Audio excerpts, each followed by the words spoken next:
Myles Skelly could make first Premier League start of the season versus Brighton and Hove Albion after fresh Arsenal injury.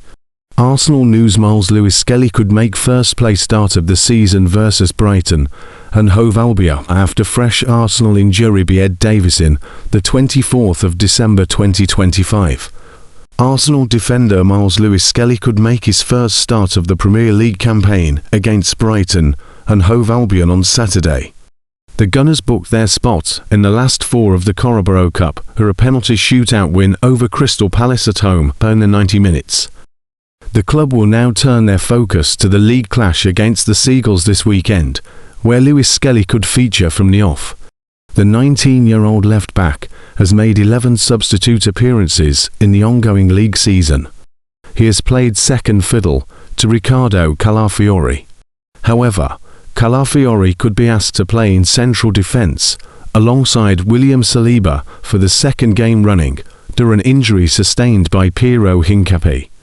Hincapié picked up a knock to his collarbone against Everton at Goodison Park last weekend, and the Ecuadorian subsequently missed the Carabao Cup quarter-final tie. Arteta confirmed in his post-match presser that Hincapié picked up an injury against the Toffees.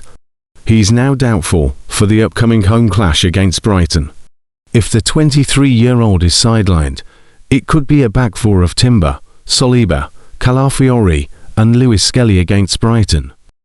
Skelly was anticipated to make his first league start of the season against Wolverhampton Wanderers earlier this month, when Calafiori was suspended. However, Arteta made a surprise choice of playing Timber at left-back with Ben White on the opposite end.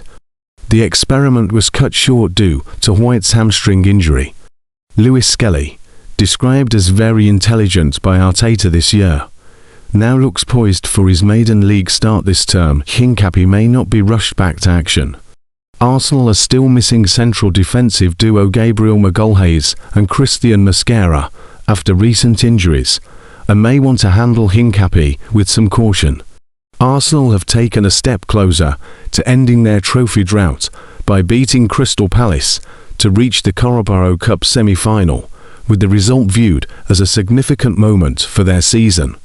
The Eagles were widely considered a team capable of stopping Arsenal, and they showed throughout the match that they had the quality and organisation to do exactly that.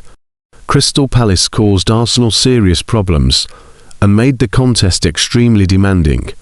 The Gunners were pushed to their limits in what proved to be one of their hardest games in recent months.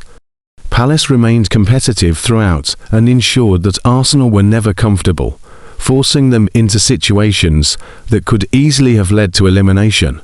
The match developed into a scenario that many Arsenal supporters feared. At 1-1, with the game heading into penalties, the momentum appeared uncertain and the outcome finely balanced. It was one of those fixtures that Arsenal could easily have lost, particularly given the pressure and the stakes involved at that stage of the competition. Despite the tension, Arsenal managed to hold their nerve. They delivered when it mattered most, winning the penalty shootout and securing their place in the semi-final. The victory ensured progress in the competition and confirmed a semi-final meeting with Chelsea, a tie that promises to be another significant challenge. Chelsea will also be keen to win a domestic trophy, meaning Arsenal face a difficult task ahead. However, the Gunners can take confidence from navigating such a demanding encounter and finding a way to advance when the pressure was at its highest.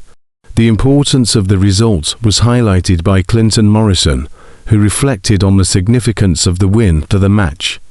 Morrison said on Sky Sports, "This is big for Arsenal. It's a chance to get silverware. Big chance for Arsenal.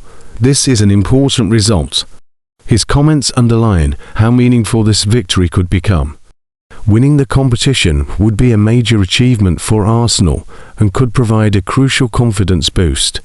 As they continue their campaign, this hard-fought success may serve as a foundation for further progress and renewed belief that more trophies can be secured before the season comes to an end. An own goal from Maxence Lacroix looked to be sending us through, before Marc Guéhi netted an injury-time equaliser to force penalties. We scored all 8 of ours in the shootout, meaning Kepa Arrizabalaga's save from that man LaCroix was decisive.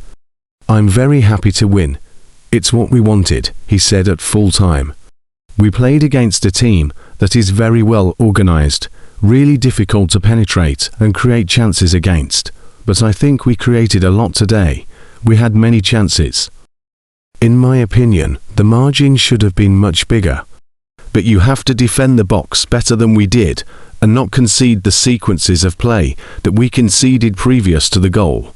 What I loved as well, that even though, emotionally, it was tough to accept that, we were very controlled and really composed the way we took the penalties. It was really convincing. It was the 5th penalty shootout we have won since Mikel Arteta became manager 6 years ago. And we have scored 32 of the 35 penalties taken in the 7 shootouts since 2020. The penalties were unbelievable, he said. Very different, all of them.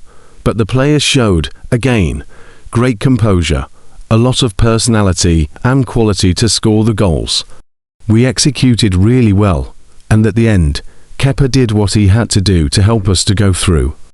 It means we go into Christmas on top of the Premier League table, on top of the Champions League phase, and now into the last 4 of the Carabao Cup. We are alive in all competitions, and the team is showing great signs of consistency, quality and togetherness, the boss added. Today, we made 8 changes, and when that happens, it's really difficult to see a team that is so cohesive, and I'm really proud of what I've seen. There were some very big individual performances as well, so, yes, a happy night. The boss added, ahead of Christmas, and I would like to thank all of them again for coming up and turning up in such a great atmosphere, and have a Merry Christmas and all the best for the new year, everybody.